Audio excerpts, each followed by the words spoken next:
नमस्कार सभी को। केंद्रीय हिंदी प्रशिक्षण संस्थान नई दिल्ली, राजभाषा विभाग, गृह मंत्रालय द्वारा संचालित हिंदी कक्षाओं में आप सभी विद्वान गणों का पुनः स्वागत है।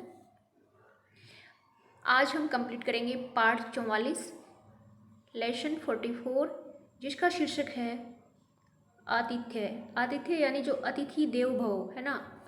भारत के लिए जो है, भारत के अंदर अतिथि को देवता के समान समझा जाता है। हमारे मेहमान जो होते हैं, हमारे गेस्ट होते हैं, उन्हें ऐसी यहाँ पे परंपरा है।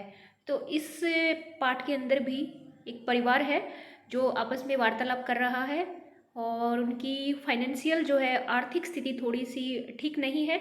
तो वो क्या करते हैं कि आपस में डिस्कस कर रहे हैं कि घर में क्या किया जाए, कैसा किया जाए। तो उसके अंदर देखते हैं वो किस तरह से यहाँ पे अपना डिस्कशन कर रहे हैं। और उसके बाद जो है एक बहुत ही अच्छी सी शिक्षा इस पाठ के अंदर हमें देखने को मिलेगी कि अगर हम अगर किसी घर में किसी को बुलाना चाहते हैं तो हम किसे बुलाएं। यानी यहाँ जो आतिथ्य है ये अलग ही अर्थ लेके आया है, जो इस पाठ के अंत में हमें देखने को मिलेगा। बहुत ही शिक्षाप्रद पाठ है। तो सबसे पहले हम ऑन तो है ना, यस, सबसे पहले हम जैसे बोध प्रश्न होते हैं उन पे थोड़ी सी एक नज़र डाल लेते हैं। चलो चलते हैं।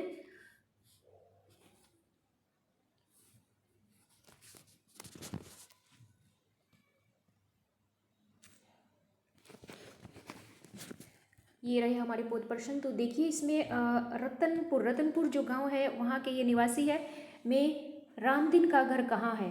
तो ये हम देखेंगे। रतनपुर जो गांव है उसमें रामदीन का घर कहाँ है।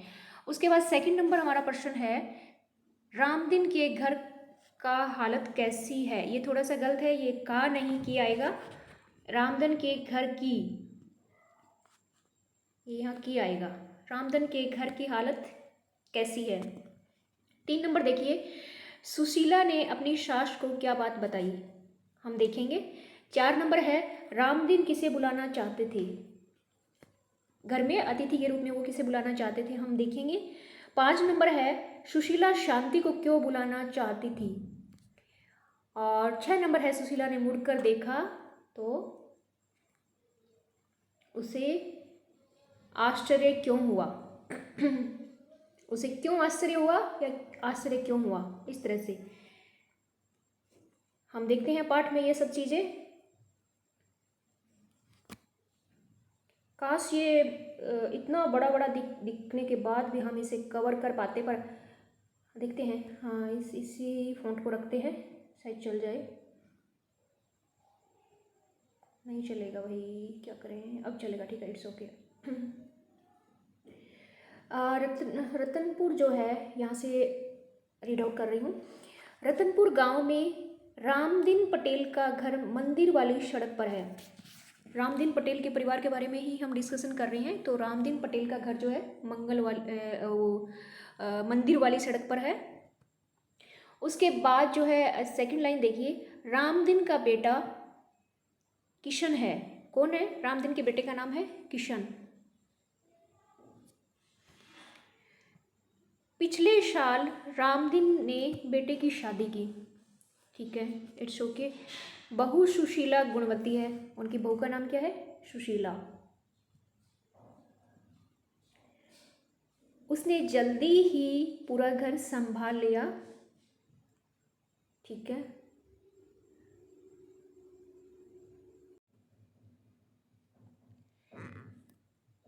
किशन की पक्की नौकरी नहीं लगी है, घर का खर्च मुश्किल से चलता है। मैंने बोला ना, उनके परिवार की जो है आर्थिक स्थिति इतनी अच्छी नहीं है।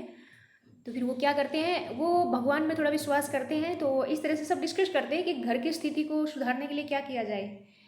तो देखो, घर के सामने सड़क पर नीम का पेड़ है ना। सड़क पे उनका घर है मंदिर वाली गली में, और अब कह रहे हैं कि घर के सामने नीम का पेड़ है। रास्ता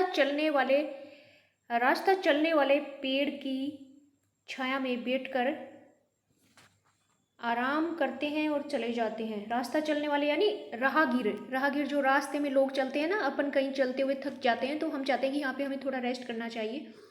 तो कह रहा है कि रास्ते में चलने वाले लोग थोड़ी देर आराम के लिए वहाँ रुक जाते हैं और उसके बाद वो अपना प्रस्थान कर जाते हैं। एक दिन सुशीला ने देखा 3 महिलाएं आकर बैठी हैं। दोपहर को वहाँ से बाकी लोग जा चुके हैं, लेकिन महिलाएं अब भी बैठी है। तो अपने को खुद को सरप्राइज होता है कि हम देखते हैं कि कोई 3 महिलाएं बैठी है और वो हिल भी नहीं रही है। तो इसी तरह सुशीला को लगा कि महिला यहाँ बैठी है और ये हिल भी नहीं रही है, मतलब चुपचाप बैठी है, तो रीज़न क्या है। और सब लोग जा चुके हैं, दोपहर को वहाँ से सब लोग जा चुके थे, लेकिन महिलाएं बैठी है। उन्होंने न कुछ खाया और न पिया है। सुशीला ने यह बात अपनी सास को बताई। सास ने कहा, जाओ बेटी, उनसे निवेदन करो कि हमारे घर पधार कर भोजन करें। ये जो है ये पुराने ज़माने से ही बात चल रही है, यानी प्राचीन काल से ही ये वार्तालाप चल रही है कि जो गरीब होते हैं, जिनके पास लिमिटेड सोर्सेज है, जिनके पास खाने के बस इतना ही होता है कि आराम से खा के सो जाएं, वो लोग दूसरों का बहुत आदर मान करते हैं और वो कभी किसी को भूखा नहीं जाने देते। जबकि अमीर लोग जो है गाड़ियों से ही बाय बाय कर देते हैं, उनमें इतनी दया भावना नहीं होती, ये देखा गया है। पर सभी ऐसे नहीं होते, मोस्टली लोग ऐसे ही देखे गए हैं। तो ये ना जो नॉर्मल परिवार है, गरीब सा ही है, फिर भी बोलते हैं कि जाओ उन्हें अपने घर पे ले आओ, उन्हें खाना खिलाएंगे। सॉरी। सुशीला ने जाकर उनको प्रणाम किया, घर आने का निमंत्रण दिया, तीनों महिलाओं ने आशीर्वाद दिया। तो देखो ये जो है ये वास्तव में महिलाएं नहीं है, ये जो है ये एक देवता के रूप में, और उन्हें चेक करने के लिए और इस टाइप से वहाँ बैठी है कि इनके ये जो गरीब लोग हैं इनकी हम किस तरह से सहायता करें। तो ये महिलाएं नहीं है, ये भगवान की दी हुई 3 मूर्तियाँ कह सकते हैं, या 3 जो है देवता रूपी महिलाएं हैं वहाँ पे। तो उनमें से एक का नाम है भाग्यलक्ष्मी, और ये स्मृति है, प्रोस्पर्स है, और ये शांति है। मैं भाग्य लक्ष्मी हूँ। अच्छा, वो भाग्य लक्ष्मी बता रही है, भाग्य लक्ष्मी करिए, मेरा नाम भाग्य लक्ष्मी है, दूसरी ये समृद्धि है, और तीसरी जो है ये शांति है। ठीक है, हम तीनों साथ नहीं चल सकती। किसी को एक को तुम बुला सकती हो और घर में पूछा हो कि हम में से कौन तुम्हारे घर आए। अब वो चेक कर रही है कि हम तीनों नहीं जा सकते। जा क्यों नहीं सकते भाई, कितनी भी महिलाएं घर चले जाओ, पर वो कह रही है कि हम तीनों नहीं जा सकते। देख रही है कि इन लोगों का दिमाग कैसा है, और सामान्य रूप से अगर कोई व्यक्ति हो तो उन्हें लगे कि भाग्यलक्ष्मी है, ये स्मृति है और ये शांति है, तो चालू व्यक्ति तो ये सोचेगा ना, यार मैं तो स्मृति को ले जाऊँ तो मैं तो बहुत बड़ा व्यापारी बन जाऊँगा, है ना, प्रोस्पर्स हो जाऊँगा। और उसके बाद भाग्यलक्ष्मी, अगर लक्ष्मी आ गई तो घर में सब कुछ है। पर शांति को कौन पूछेगा, शांति तो आ जाएगी ना, वो ये चाहेंगे कि पैसे आ जाएंगे तो शांति आ जाएगी। पर इन लोगों की सोच देखना कैसी है। सुशीला ने सास को पूरा हाल बताया। अब रामदीन भी घर पे थे, है ना। तीनों विचार करने लगे किसे बुलाया जाए। तो रामदीन ने क्या किया, अपने अनुभव से कहा, भाग्यलक्ष्मी को बुला लाओ। देखो रामदीन कह रहा है कि भाग्यलक्ष्मी को ले आओ। मैंने कहा ना कि सामान्य तो व्यक्तियों का यही व्यवहार होता है, यही उनकी इच्छा होती है कि लक्ष्मी आ जाए घर में। भाग्य से ही सब कुछ मिलता है ना। सास ने कहा, मेरे विचार में स्मृति को बुलाना ठीक है, समृद्धि रहेगी तो खुशहाली भी रहेगी, है ना।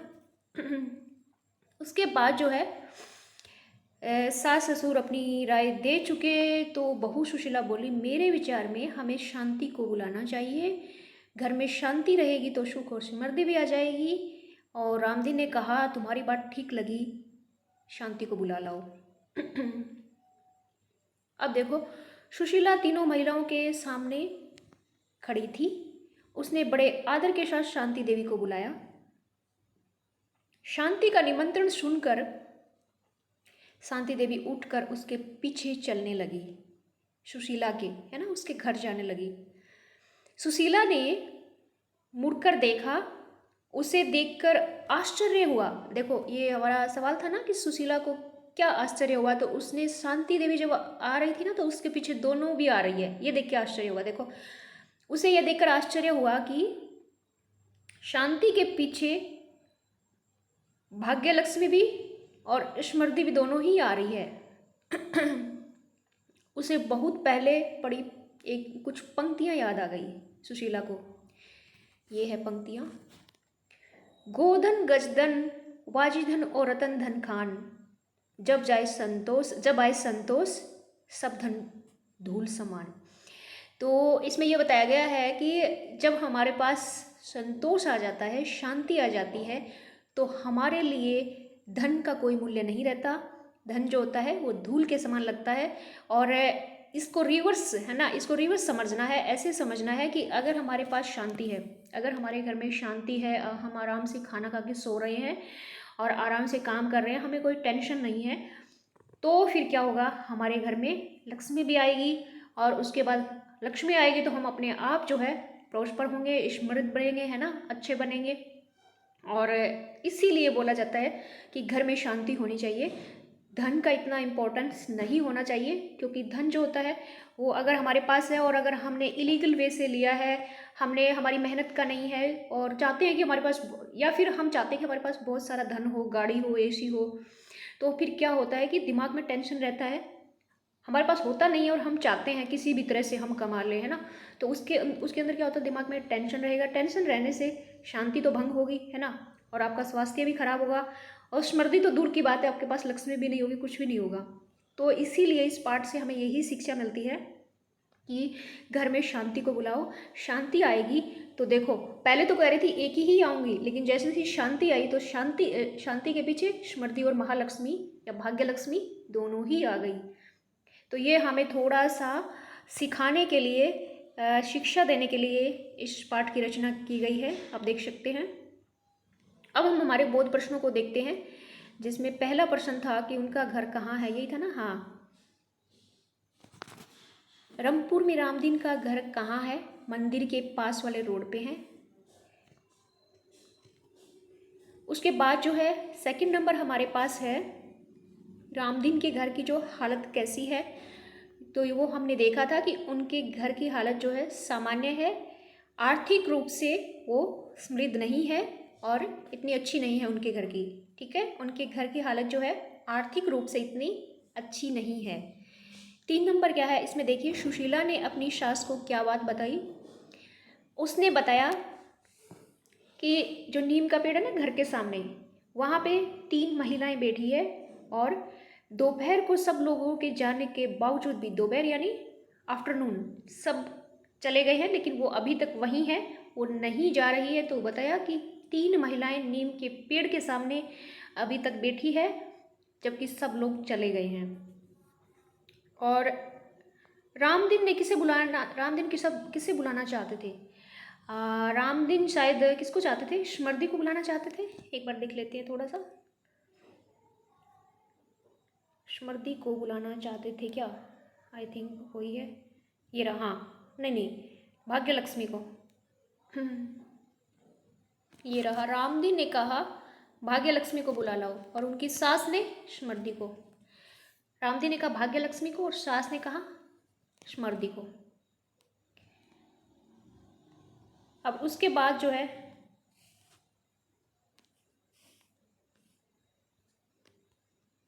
मोबाइल थोड़ा सा हिल रहा है।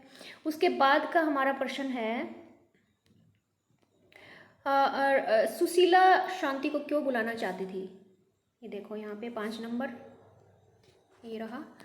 सुशीला शांति को इसलिए बुलाना चाहती थी क्योंकि सुशीला का मानना था अगर घर में शांति आएगी तो महालक्ष्मी या भाग्य लक्ष्मी और समृद्धि जो है अपने आप ही पैदा हो जाएगी घर में, है ना, अपने आप ही आएगी। सुशीला ने मुड़कर देखा तो उसे आश्चर्य क्यों हुआ? 6 नंबर, उसे ये देखकर आश्चर्य हुआ कि मैंने तो शांति को बुलाया था पर उसके पीछे तो दोनों बहनें आ रही हैं, समृद्धि और महालक्ष्मी भी आ रही है। तो उसे बहुत सरप्राइज हुआ क्योंकि पहले तो वो बोल रही थी कि एक ही को बुलाओ, एक ही जाएगा, है ना। तो इसी के साथ हमारे बोध प्रश्न जो होते हैं वो होते हैं कंप्लीट। अब हम देखेंगे हमारे शब्दार्थ क्या है। शब्दार्थ के अंदर पहला जो है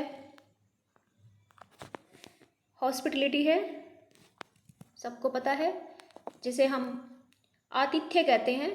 अनुभव, एक्सपीरियंस, गुणवत्ती, वर्चुअस, खुशहाली, प्रोस्पेरिटी, प्रार्थना, रिक्वेस्ट होती है। किसी का ओपिनियन जानना हो तो देखो ये निवेदन लिखा है तो ये प्रार्थना भी मान सकते हैं आप इसे। निवेदन और प्रार्थना एक ही चीज़ होती है, रिक्वेस्ट करना।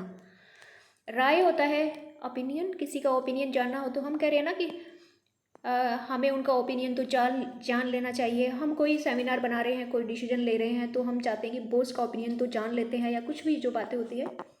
निमंत्रण इनविटेशन, आदर रिस्पेक्ट, और ब्लेसिंग आशीर्वाद, आश्चर्य होना, टू बी सरप्राइज्ड, या डायरेक्ट आप कह सकते हैं सरप्राइज्ड। सांस्कृतिक टिप्पणी के अंदर जो है सौभाग्य देवी, ऐश्वर्य की देवी और शांति की देवी। भारतीय परंपरा में विद्या, समृद्धि, ऐश्वर्य, भाग्य आदि को देवी रूप में मानते हैं। ठीक है। सांस्कृतिक टिप्पणी के अंदर यही बताया है कि ये देवी जो है ना, ये हमारी कल्चर के अंदर, यानी हम लोग मानते हैं, हम जो है हमारी संस्कृति में इस बात को मानते हैं कि हम ये पूजा करेंगे तो हमें ये मिलेगा, यानी धार्मिक है। इंडियन कल्चर जो है वो धार्मिक है। यही इसमें बताया है कि कौन सी देवी होती है। सौभाग्य की देवी होती है, ऐश्वर्य की देवी होती है, शांति की देवी होती है, और भारतीय परंपरा में विद्या की देवी भी सरस्वती होती है। समृद्धि, ऐश्वर्य, भाग्य आदि के रूप में भी मानते हैं। तो अलग अलग देवी जो है हमारे यहाँ प्रचलित है। अभी जैसे दुर्गा जी का पूजा पाठ चलेगा तो उसके अंदर भी जो है देवी का ही एक रूप है दुर्गा जी। उसके बाद है व्युत्पन्न के जो कुछ शब्द हैं वो हमें इस बार कुछ ज़्यादा दिखाई दे रहे हैं।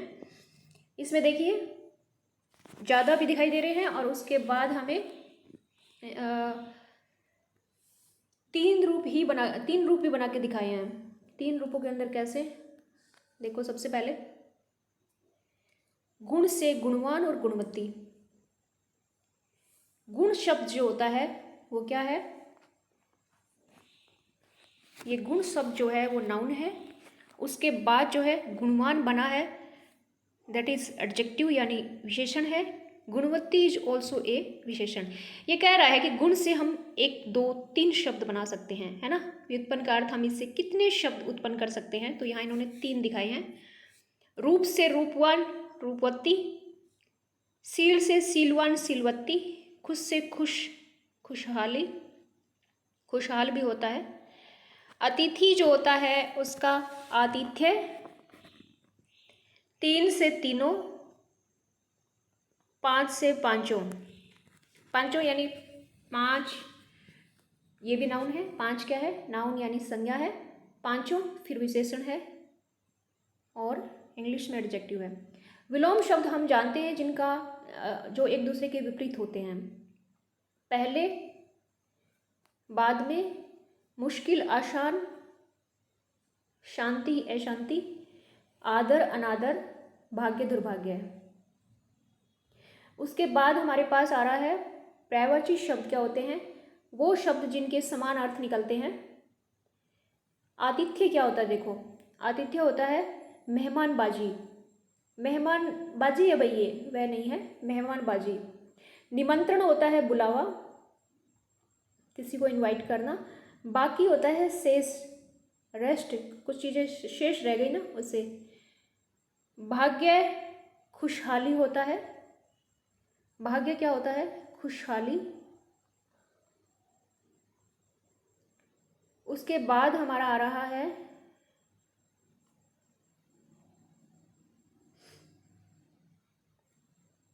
समृद्धि होता है भाग्य किस्मत, भाग्य किस्मत। और थोड़ा सा मोबाइल हिल गया, मुझे खुशहाली दिखाई दिया यहाँ से, खुद का दिमाग लगाया नहीं। भाग्य किस्मत होता है, मान सकते हैं अगर किस्मत अच्छी है तो खुशहाली तो आएगी ना। और समृद्धि होता है खुशहाली। अब मोबाइल हिलना नहीं चाहिए, क्योंकि मैं ये जो फ़ॉन्ट चल रहा है उसी में ही हम कोशिश करेंगे, छोटा बड़ा नहीं करूँगी। वापस से चले जाते हैं हमारे शब्द। पूर्ण वर्तमान काल आज स्टार्ट हुए, बार थोड़ा सा देख लेते हैं, काफ़ी टाइम हो गया। तो पूर्ण वर्तमान काल जो होता है उसमें क्या होता है, उत्तम, मध्यम और अन्य पुरुष जो है हमारे फर्स्ट पर्सन, सेकंड पर्सन और थर्ड पर्सन होते हैं। तो इसके अंदर हमने क्या देखा कि फर्स्ट पर्सन यानी मैं, मेरा और हमारा, आई, माई, मी। मैं यहाँ से बोल रही हूँ, उत्तम पुरुष है ना। अब ये कह रहा है कि मैं तो सिंगल हो गया, जो हमने पीछे चार्ट पढ़े थे उसी तरह दिया है, लेकिन इसमें एक चीज़ दी है देखने लायक वो है चुकी हूँ, चुका हूँ, चुका है, चुके हैं। इसका अर्थ होता है कि वर्तमान में ही चल रहे हैं, है ना, वर्तमान में चल रहे हैं, लेकिन पूर्ण वर्तमान है। पूर्ण कैसे है कि हमारा काम जो है वो कंप्लीट हो चुका है ना। हम कहते हैं कि हमारा टेस्ट जो है वो हम दे चुके हैं और हमारा सिलेबस हम कंप्लीट कर चुके हैं, पूर्ण कर चुके हैं। तो ये पूर्ण वर्तमान काल, इसलिए यहाँ पे चुका है, चुकी है, ये सब लगाया है। अब इसी जो है मैं खाना खा चुका हूँ, चुकी हूँ को जैसे ही हम बहुवचन में प्लूरल के अंदर हम इसे ट्रांसलेट करेंगे तो दैट विल बी, हम हो जाएगा मैं की जगह, तो हम इसे बोलेंगे हम खाना खा चुके हैं। उसके बाद हमारा सेकंड पर्सन जो होता है that will be called the medium, यानी मध्यम पुरुष। तो उसके अंदर जो हमारा आ जाएगा तुम, तुम्हारा और तुम, यानी इंग्लिश में होगा यू, योर एंड यू। तो इसमें जैसे ही आप बोलेंगे तुम खाना खा चुके हो या चुकी हो, तो इसके बाद है हम इसे जैसे ही बहुवचन में लिखेंगे तो हम इसे आप में कन्वर्ट कर देंगे। आप जो होता है वो सिंगुलर भी होता है और प्लूरल भी होता है। तो आप देखिए, आप खाना खा चुके हैं, खा चुकी हैं, तुम लोग खाना खा चुके हैं, खा चुकी हो, इस तरह से। उसके बाद हमारा थर्ड पर्सन जो आता है दैट इज द अन्य पुरुष। तो इसमें हम क्या करेंगे, इसमें हमारा सब कुछ बाकी रह जाएगा, यानी ही, सी, इट या किसी का नाम जो होता है that will be called the अन्य पुरुष और थर्ड पर्सन इन इंग्लिश। तो वह खाना खा चुकी है, चुका है, वे खाना खा चुके हैं, चुकी है, नवीन खाना खा चुका है, एक क्वेश्चन में बताया है मैंने, बोला ना ही, सी, इट या किसी का नाम।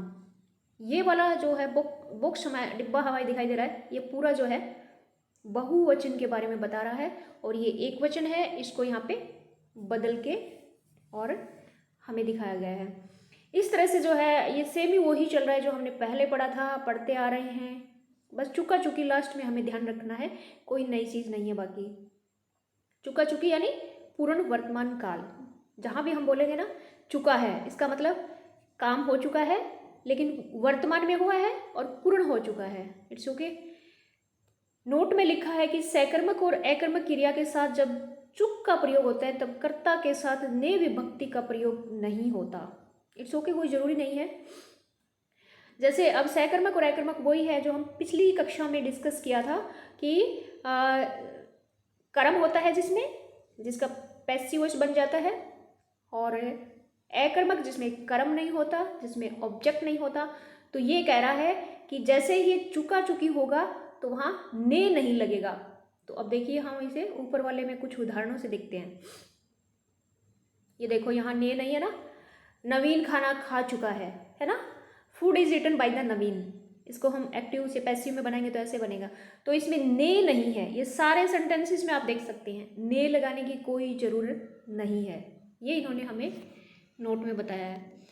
अगर आप ऐसे समझेंगे ना, ने नहीं लगा, क्यों नहीं लगा, कैसे नहीं लगा, होता है, हम पहली बार देखते हैं तो आप कंफ्यूज हो जाएंगे। आपको क्या करना है कि शब्द को सही तरीके से बोल के देखना है कि वो सही, सामान्य तौर पे बता रही हूँ देसी अंदाज में, कि अगर वो सही से हमारा उसका अर्थ निकल रहा है तो हमने क्यों लगाएंगे, है ना। और अगर उसका हमें लग रहा है उसका अर्थ नहीं, हमें अर्थ नहीं दिखाई दे रहा, यानी उसका अर्थ सही रूप से प्रतीत नहीं हो रहा, तो हम उसे ने का प्रयोग करके भी बनाएंगे।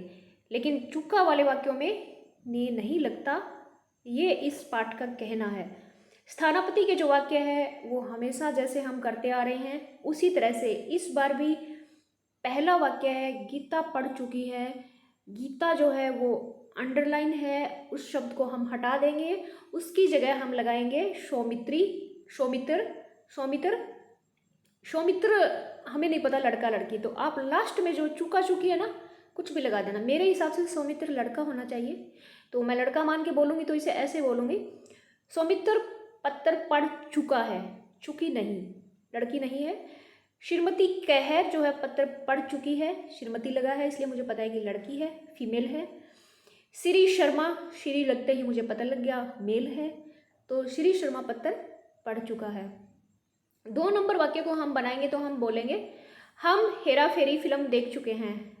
अब हम को हटा दीजिए भाई, उसके जगह ये लिखिए तुम लोग हेरा फेरी फिल्म देख चुके हैं।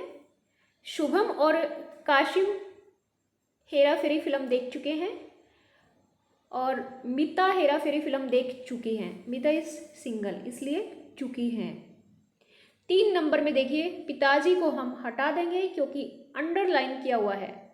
पिताजी खाना खा चुके हैं, दादाजी खाना खा चुके हैं, चाचा जी खा चुके हैं, वह खाना खा चुका है। इसमें वह है तो एक है इसलिए चुका है। वे है ज़्यादा है इसलिए हम लिखेंगे वे खाना खा चुके हैं। उसके बाद रूपांतरण वाले वाक्य हमारे पास आ रहे हैं तो हम इन्हें कंप्लीट करते हैं। रूपांतरण के अंदर देखिए, नमूना, लीला ने पत्र पढ़ लिया है। हमें क्या करना है, हमें पूर्ण वर्तमान काल जो है इस पाठ में दिखाया गया है उसे ही समझना है। तो हमें समझना है चुका है, चुकी है।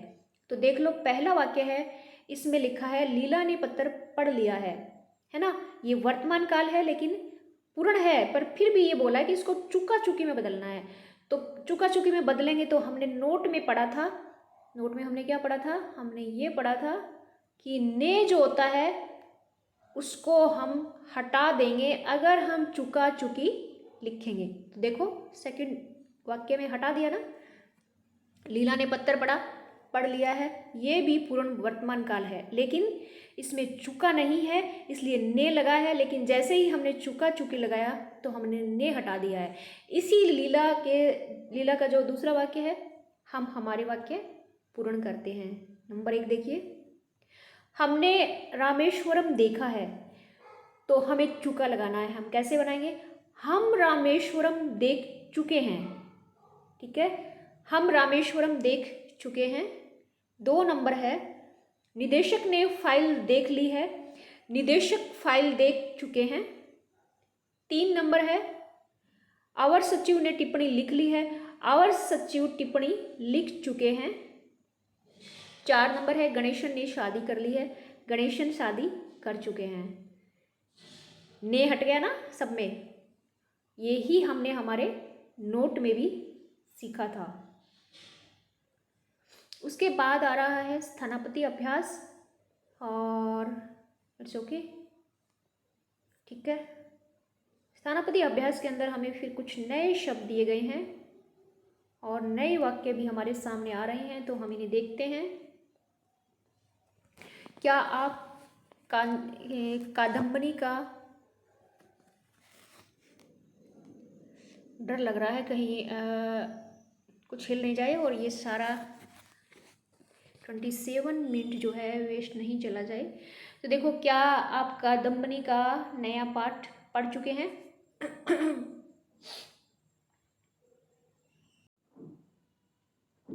1 नंबर देखिए, मैं डायरेक्ट बोल रही हूँ। कादम्बनी का नया अंक पढ़ चुके हैं तो इसको अंडरलाइन किया गया है तो इसको हम हटा देंगे। इसके स्थान पे हम ये जो है ना आज का अखबार इतिहास की किताब ये लिखेंगे। तो क्या बोलेंगे, एक बोल के बता रही हूँ। क्या आप आज का अखबार पढ़ चुके हैं? क्या आप इतिहास की किताब पढ़ चुके हैं? सेम आएगा सभी, है ना। उसके बाद 2 नंबर देखिए, मैं आगरा देख चुका हूँ। तो आगरा की जगह हम कोष्टक में दिए गए ये वाले शब्दों का प्रयोग करेंगे। तो हम लिखेंगे मैं शिमला देख चुका हूँ। फिर इसी तरह से लिखते जाएंगे मनाली, देहरादून ऐसे। 3 नंबर देखिए, श्रीमती दीपा खाना खा चुकी है। श्रीमती दीपा जलेबी खा चुकी हैं। ये वाले कोष्टक वाले यूज करके हम इसे बनाएंगे।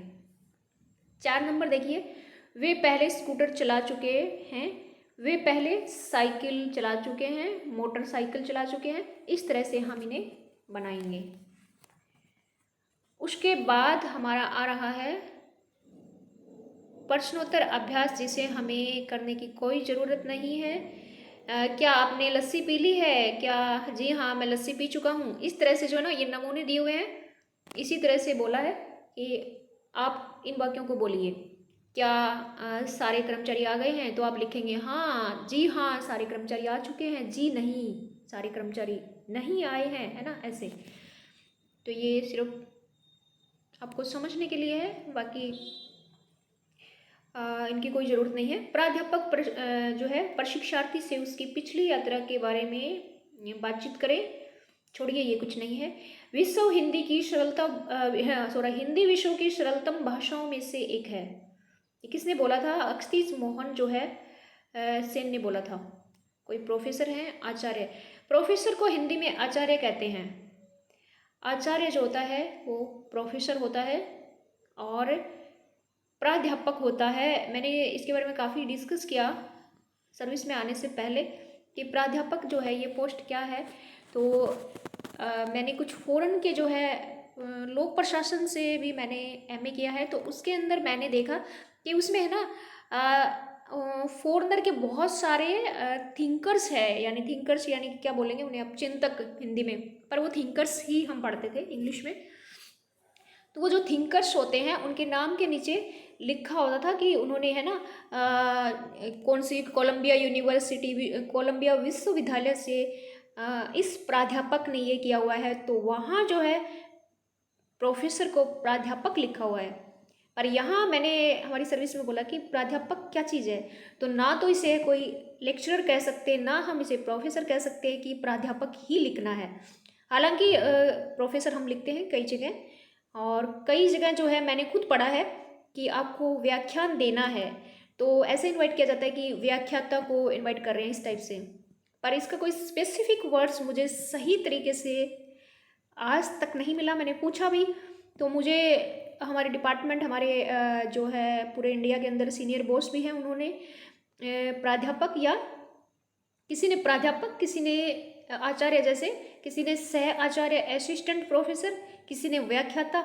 तो ये जो है ये खुद ही कंफ्यूजिंग वर्ड्स है, और इसलिए मुझे लगा कि विभाग भी जो है इस शब्द के जगह कोई नया शब्द लगाने की अभी सोच रहा है। देखते हैं वो कब लगेगा। वैसे इस पोस्ट को ख़त्म कर दिया गया है, इसकी जगह सहायक आचार्य की पोस्ट जो होती है, सहायक निदेशक की पोस्ट है, उसमें इसे कन्वर्ट कर दिया है। तो इसी के साथ हमारा जो है पार्ट नंबर जो है कितना था भाई, 44, 44 नंबर पार्ट हमारा कंप्लीट हो चुका है। और अगली कक्षा में एक नए पार्ट के साथ हम फिर मिलेंगे। तब तक के लिए जय हिंद, बाय बाय, टेक केयर।